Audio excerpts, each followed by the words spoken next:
Hello guys, तो मैं आज स्टार्ट करने वाली हूँ इन्वायरमेंट का जीके, जो कि आपके हर एग्ज़ाम में आते हैं और ये इससे क्वेश्चन आने ही आने हैं। बहुत ज़्यादा इम्पोर्टेंट है। टॉप इन्वायरमेंट क्वेश्चन में लाऊंगी, ज़्यादा नहीं लाऊंगी। जो जो अच्छे अच्छे होंगे, टॉप जीके होंगे इन्वायरमेंट के, वही लाऊंगी। और आपकी आपकी सफलता ही मैं सोचती हूँ कि मैं आप लोग को कितना से कितना हेल्प कर सकूँ, जो एग्ज़ाम में क्रैक हो सके। एग्ज़ाम के पॉइंट ऑफ व्यू से प्लीज़ आप लोग वीडियो को शेयर कीजिए, लाइक कीजिए, सब्सक्राइब कीजिए। चलिए स्टार्ट करते हैं। तो चलिए देखते हैं। फर्स्ट क्वेश्चन, किस सरकार ने मोदी सरकार अभियान लॉन्च किया है? ओडिशा सरकार ने। ओडिशा के मुख्यमंत्री नवीन पटनायक ने गांधी जयंती के अवसर पर मोदी सरकार अभियान लॉन्च किया। इस अभियान के तहत लोगों को उत्तम सरकारी सेवा दी जाएगी। इस अभियान के तहत सरकारी दफ्तरों में काम करवाने के लिए आने वाले लोगों से फीडबैक ली जाएगी। फीडबैक के आधार पर सरकारी कर्मचारियों को रैंकिंग दी जाएगी। निम्नलिखित में से बहुपक्षीय सम्मेलन में से कौन सा अस्थायी कार्बनिक प्रदूषक से मानव स्वास्थ्य और पर्यावरण की रक्षा करने के लिए है? बी देखते हैं, स्टॉकहोम सम्मेलन अस्थायी कार्बनिक प्रदूषक से मानव स्वास्थ्य और इन्वायरमेंट की रक्षा के लिए ये स्टॉकहोम सम्मेलन हुआ था। थर्ड क्वेश्चन पे आते हैं। मॉन्ट्रिक्स रिकॉर्ड किसका रजिस्टर है? सी, मानव जनित गतिविधियों के तहत खतरे में जलीय स्थान का। निम्नलिखित में कौन सी बीमारी से कोयले की खान में काम करने वाले मजदूरों की उम्र कम हो जाती है और उस बीमारी को ब्लैक लंग्स बीमारी कहा जाता है? क्लोम गोलानुरुग्णता ये बीमारी है। मुख्य रूप से इससे खदानों में काम करने वाले लोगों को होता है। इसका कोई अस्थायी इलाज नहीं है। वन्य जीव संरक्षण के क्षेत्र में अदम्य साहस दिखाने वाले को कौन सा पुरस्कार दिया जाता है? सी, अमृता देवी विश्नोई पुरस्कार वन्यजीव संरक्षण के क्षेत्र में अदम्य साहस दिखाने वाले को दिया जाता है। इसमें 1 लाख रुपए की राशि प्रदान की जाती है। दाचिगाम राष्ट्रीय उद्यान कहाँ है? ए, जम्मू कश्मीर में। दाचिगाम राष्ट्रीय उद्यान जम्मू कश्मीर में श्रीनगर से 22 किलोमीटर दूर है। इसका मुख्य जानवर बारहसिंगा है। समताप मंडल की ओजोन गैस की परत की मोटाई किस इकाई में नापी जाती है? डॉप्सन इकाई। ओजोन परत की खोज 1913 में फ्रेंच वैज्ञानिक चार्ल्स फैब्रे और हेनरी बिसोन ने की। इसके गुणों का अध्ययन वैज्ञानिक जी.एम.बी. डॉप्सन ने किया।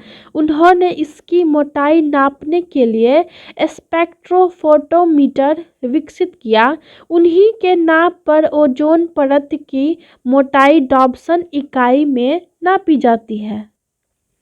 अब देखते हैं, कार्बन डाइऑक्साइड के उत्सर्जक देशों की सूची किस स्रोत से कार्बन डाइऑक्साइड उत्सर्जन पर आधारित होती है? सी, उपयुक्त दोनों।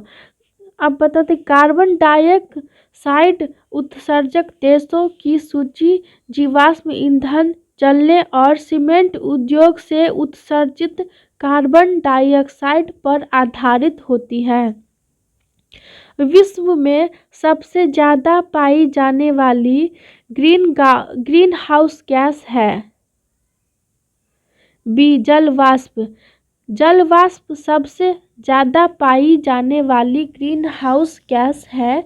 यह साफ आसमान में 36 से 66 और बादलों वाले आसमान में 66 से 86% ग्रीन हाउस प्रभाव उत्पन्न करती है।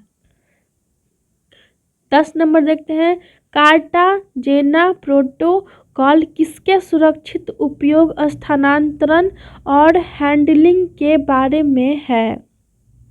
सी संशोधित जीव LMO। कार्टाजेना प्रोटोकॉल 29 जनवरी 2000 को हस्ताक्षरित हुआ और 11 सितंबर 2003 से लागू हुआ। यह LMO के सुरक्षित उपयोग, स्थानांतरण और हैंडलिंग के बारे में है। रेड डाटा बुक किन खतरे में स्थित प्राणियों की लिस्ट है? डी ये तीनों।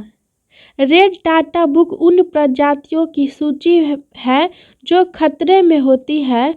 हर रेड डाटा बुक में जानवर या वृक्ष अथवा फंगी की लिस्ट होती है जो खतरे में होती है। जैव विविधता हॉट स्पॉट के रूप में घोषित होने के लक्षण क्या है? ये दोनों, सी ऑप्शन सही है। इस क्षेत्र में कम से कम 0.5% या विनाशकारी पौधों की 1500 प्रजातियों को स्थानीय प्रजातियों के रूप में होना चाहिए। इस क्षेत्र को अपनी प्राथमिक वनस्पति का कम से कम 70% नष्ट करना चाहिए। निम्नलिखित में कौन सा प्रोटोकॉल उसके मुद्दे से सही संबंधित नहीं है? सी ऑप्शन होगा 1989 का बासेल सम्मेलन। ट्रांसबाउंड्री आंदोलन, परागमन, हैंडलिंग और रहने वाली संशोधित जीवों के उपयोग का ये मेल नहीं खाता है, ये गलत है।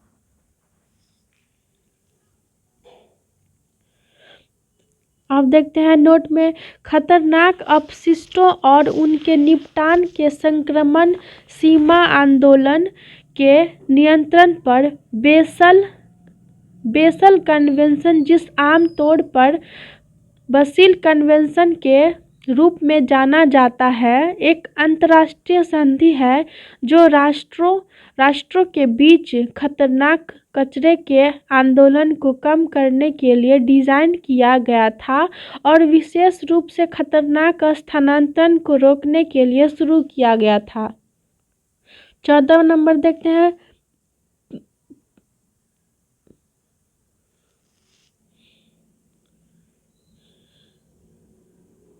ये जो माधव गाडगिल है, माधव गाडगिल पश्चिमी घाट पारिस्थितिक घाट विशेषज्ञ पैनल WGEEP पश्चिमी घाटों के संरक्षण और देखभाल के लिए बनाई गई थी। इसे गाडगिल समिति भी कहा जाता है। शेर की पूंछ वाला मकाक किस वन्यजीव रिजर्व में पाया जाता है? ए नीलगिरी।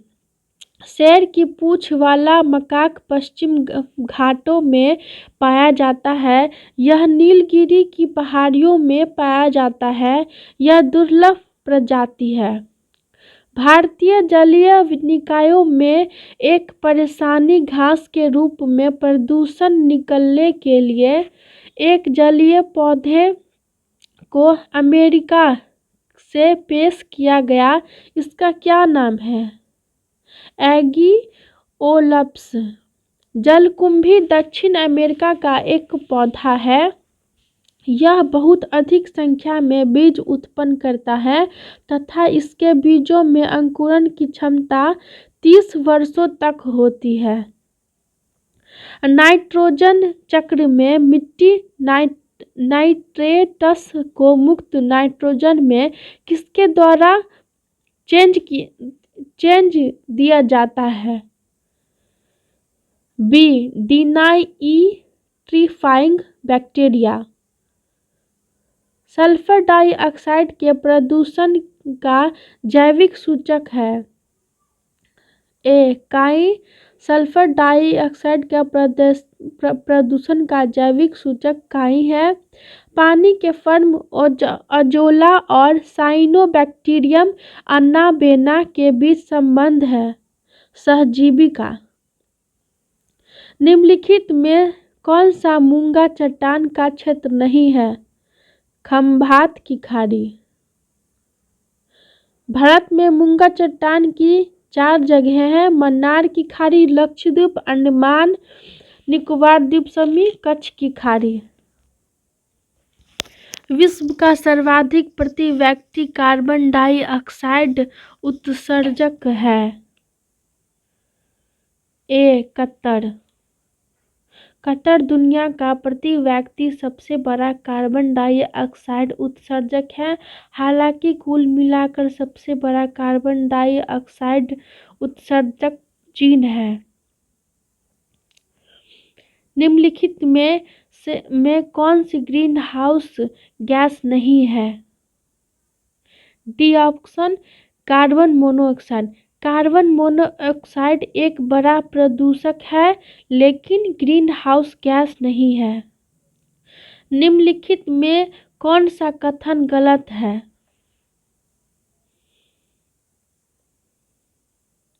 डी ऑप्शन इनमें से कोई नहीं, सारे ऑप्शन सही है।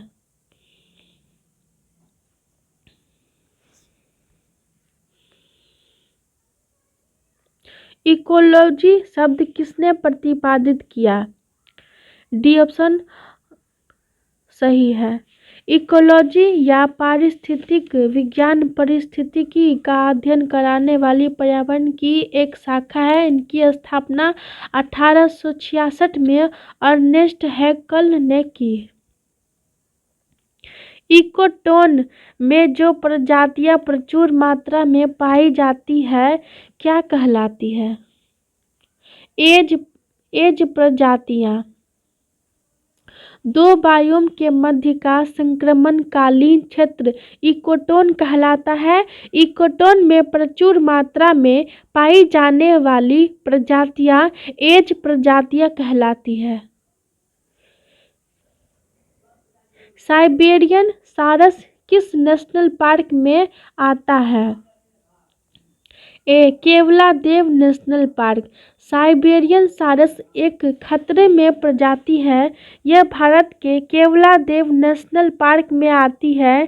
केवलादेव नेशनल पार्क राजस्थान में है। इसका क्षेत्रफल 28.73 वर्ग किलोमीटर है। इसकी स्थापना 1982 में हुई। यह यूनेस्को द्वारा विश्व धरोहर घोषित किया गया है। चट्टानों के कितने प्रकार होते हैं? चट्टानों के 3 प्रकार होते हैं: आग्नेय शैल, अवसादी शैल, रूपांतरित या कायांतरित शैल। भारत में सबसे ज्यादा टाइगर रिजर्व किस प्रदेश में है?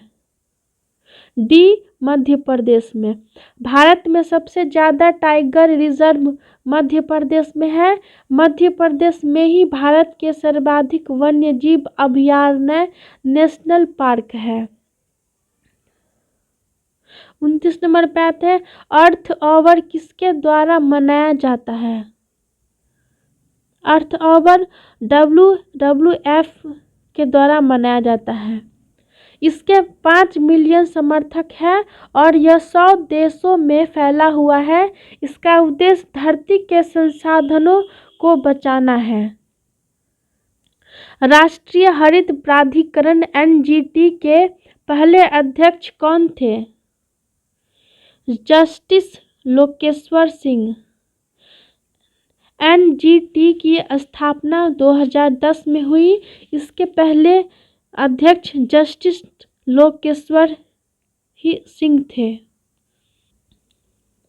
31 नंबर पे आते हैं, हाइड्रोपोनिक्स किससे संबंधित है? पौधों की बहुत सी संस्कृति हाइड्रोपोन पौधे की प्रजातियां से संबंधित है। जवाई के जंगल किस प्रदेश में है? राजस्थान। जवाई के जंगल राजस्थान में है, जो पाली जिले में है। इन्हें कंजर्वेशन रिजर्व स्टेटस मिला हुआ है। निम्नलिखित में क्या जलवायु परिवर्तन पर एक्शन प्लान का हिस्सा नहीं है?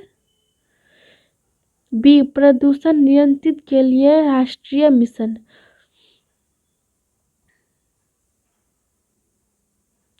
ग्रीन इकोनॉमी किसके नेतृत्व में है?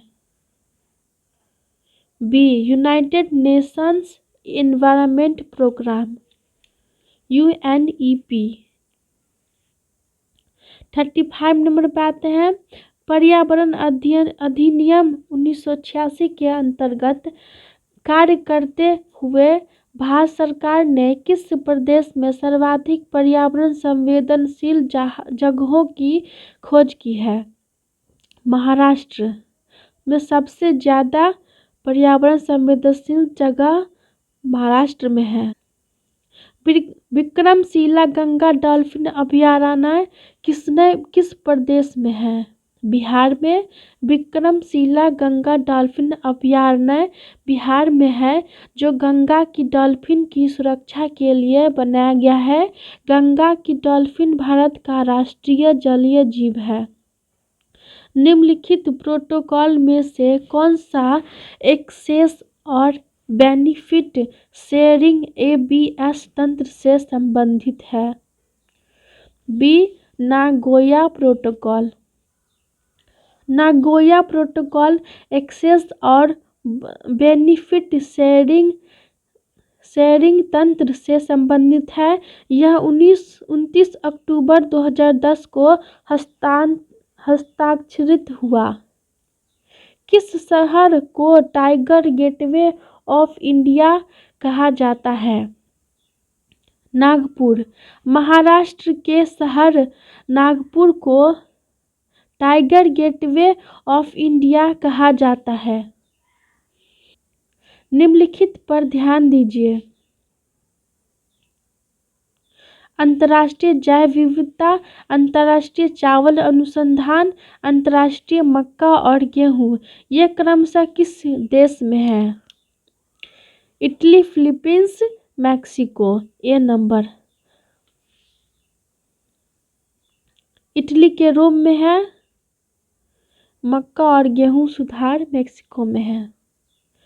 फिलीपींस में चावल का है। जैव विविधता का अंतर्राष्ट्रीय कार्यालय कहाँ है? रोम में है। निम्नलिखित पर ध्यान दीजिए। साले गैस, कोयला, तल मीथेन, सख्त बलुआ पत्थर, मीथेन हाइड्रेट्स, इनमें से प्राकृतिक गैस के अपरंपरागत स्रोत कौन से हैं? डी, ये सभी। CITES के विश्व मुद्दे से संबंधित है। ए ऑप्शन सही है। 43 क्लार्क बी बेविन पुरस्कार किससे संबंधित है? ए ऑप्शन सही है, वन्यजीव सुरक्षा। गृहार मानक किससे संबंधित है? बी ऑप्शन सही है, पर्यावरण मानक से। राष्ट्रीय वन्यजीव बोर्ड का चेयरमैन है प्रधानमंत्री। 46 परम बिकुलम वन्यजीव अभयारण्य किस प्रदेश में है? केरल में, जो 89 वर्ग किलोमीटर में फैला हुआ है। इनमें से कौन सी संधि या प्रोटोकॉल अंटार्कटिका में खनन पर रोक लगाता है? ए अंटार्कटिका एनवायरनमेंट प्रोटोकॉल, अंटार्कटिका में खनन पर रोक लगाता है। भारत का पहला समुद्री राष्ट्रीय उद्यान कौन सा है? बी ऑप्शन सही है। कच्छ की खाड़ी में स्थित समुद्री राष्ट्रीय उद्यान भारत का पहला समुद्री राष्ट्रीय उद्यान है। इसकी स्थापना 1982 में हुई है। फास्ट फूड से निपटने के लिए किस देश में आंदोलन चला है? इटली में। यह स्वास्थ्य के लिए हानिकारक होता है फास्ट फूड, तो आप लोग प्लीज हरी हरी जो सब्जी होती है वो सब खाएं, ग्रीन वेजिटेबल। ओजोन परत के सड़न में क्लोरोफ्लोरोकार्बन का मुख्य स्रोत है। B refrigerator. क्लोरोफ्लोरोकार्बन से ओजोन परत का बहुत नुकसान होता है। यह रेफ्रिजरेटर से उत्पन्न होता है। तो आज मैंने आपको 50 क्वेश्चन मैंने करवा दिए हैं और 50 क्वेश्चन में और लेकर के आऊँगी इन्वायरमेंट जीके के। तब तक के लिए ऑल द बेस्ट। आप लोग अच्छे से तैयारी करिए बीपीएससी 67th की। आप लोग को 2021 में निकालना है बीपीएससी।